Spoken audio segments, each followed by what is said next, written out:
Academic writing is often described as difficult, but really difficult isn't quite the right word because what most people experience isn't difficulty, it's opacity. The work feels hard because the system stays hidden. You're asked to write things like literature reviews, theoretical frameworks, or scholarly arguments without anyone ever making the underlying moves visible. So people do what rational people do when the rules are unclear. They overread, they overquote, they overwork. And then they assume that the problem is them. It usually isn't. Most academic writing isn't hard because it's conceptually complex. It's hard because the expectations are implicit, the standards uneven, and the feedback often names what didn't work without ever explaining what would work. And that kind of opacity doesn't just slow people down, it narrows who feels entitled to participate. And that's not an accident. It's a design problem. I'm Nick. This is Dr. Cranky Pants Teaches, and today we're talking about what academic writing is actually for. Because confusion isn't rigor, it's just bad design with tenure.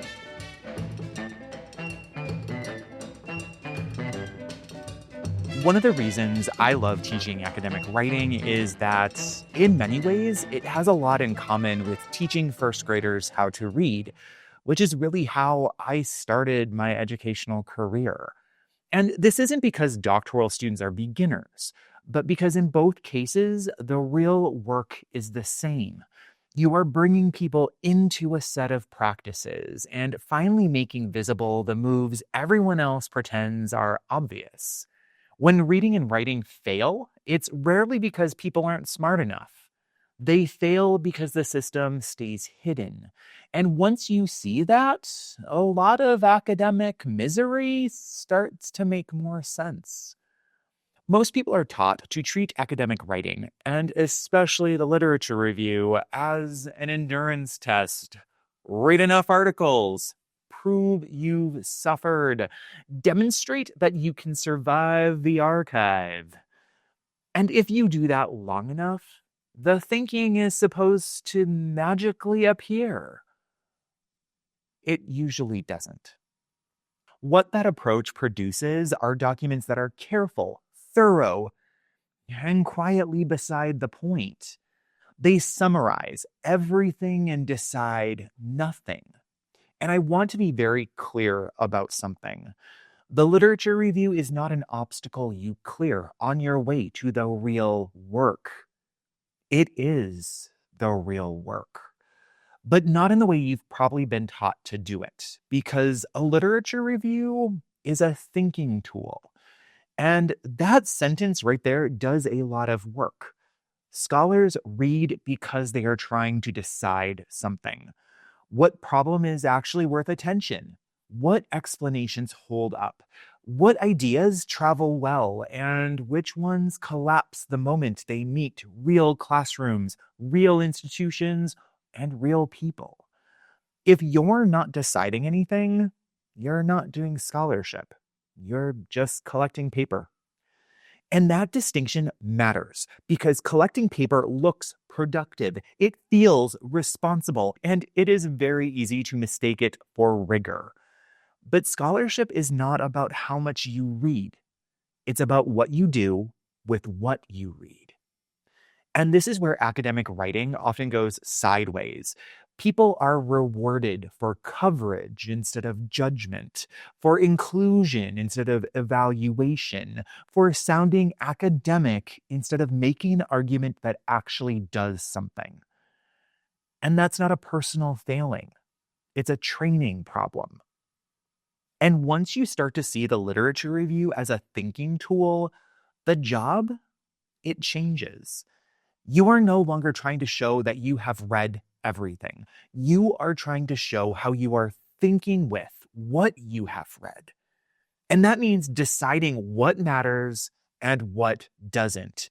It means recognizing that not all sources deserve equal attention. And yes, that can feel uncomfortable. But discomfort is not the same thing as unfairness. Judgment is not arrogance. It's literally the work. And this is where people sometimes get tripped up, especially when they hear conversations about EDD work and PhD work in the same breath. Because the purpose of a literature review can look differently depending on what you're working toward.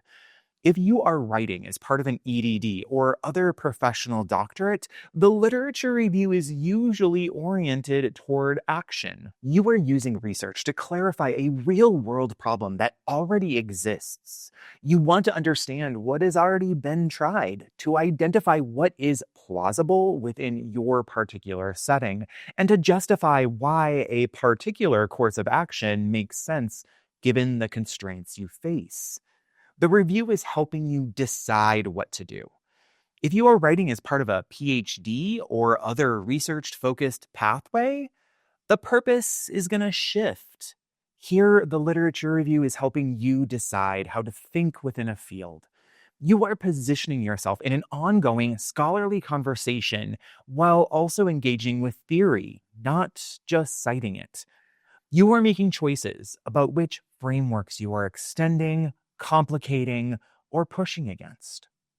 The outputs look different, but the underlying standards do not.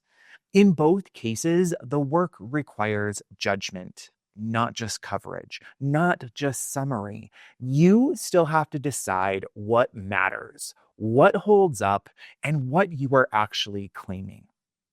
Different purposes, same standards. And I want to say something about writing itself, because I both love and hate writing. I love having written. I usually dislike the parts where I am actively doing it. Writing for me works a bit like running. While I'm doing it, I'm negotiating constantly. Just one more paragraph, one more half mile. I like both activities best in the past tense. I ran, I wrote. I'm telling you this not because I'm interested in selling you the fantasy that academic writing should feel easy. It shouldn't. Academic writing doesn't just happen. Things don't write themselves. But it also should not feel mysterious, personal, or punitive. Writing is not a referendum on who you are. It is a set of moves, and moves can be learned.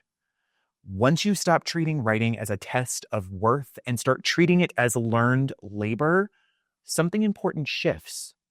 Fear loosens its grip a little bit, your judgment's going to get sharper, and the work is going to become more usable. The goal here is not perfection, it's judgment. And judgment improves with practice, not fear.